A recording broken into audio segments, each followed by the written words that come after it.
Welcome to another episode of The Customer's House, brought to you by... Hey everybody, it's your window man Eric Brinkman with Window Depot USA of Dayton. We're out here in Springfield, Ohio on Danbury Road today. This is a project we did over the winter, but because of the weather outside, we decided to wait until it was a little nicer to do some video. Here's the 3-light slider we replaced, and if you look at the trim on this one, the guys made sure that they hide all the old caulking that was there or any unsightly stuff with the new capping. The customer has the screens out for their own preference, and then we're going to go inside and take a look at everything that we did inside.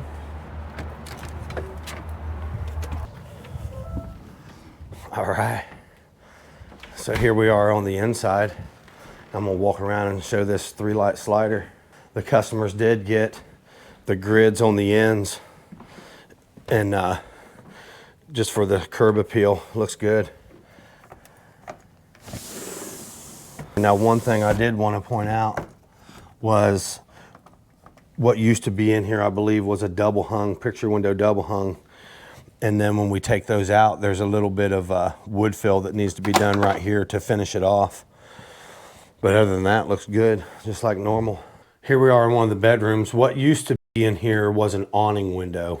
It's old wood, and you would crank it out. And this one here, I remember when we came to measure, you couldn't even get it open. It was, or if you did get it open, it was probably gonna fall apart.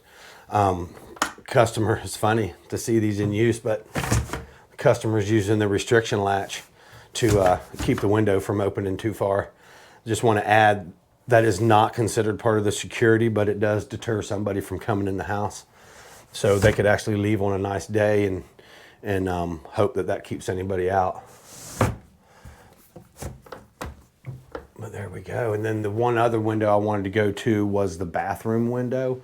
And that's only because I want to show everybody that you can put your own obscured film on these windows as well. So let's head on to the bathroom. So here we are over in the bathroom, and the customer put this film on the glass for obscured. Instead of buying obscured glass, which is permanent, they can do this. And if she ever wants to change it, she can. Or when they go to move, if they ever sell, they can pull this off and the new owner can do whatever they want. But once again, this was one of those old wood awning windows, and you can see, because I try to explain everything to the customers when we're in the house doing the sales, there will be some minor touch up, and this is where the handle was at for the old awning.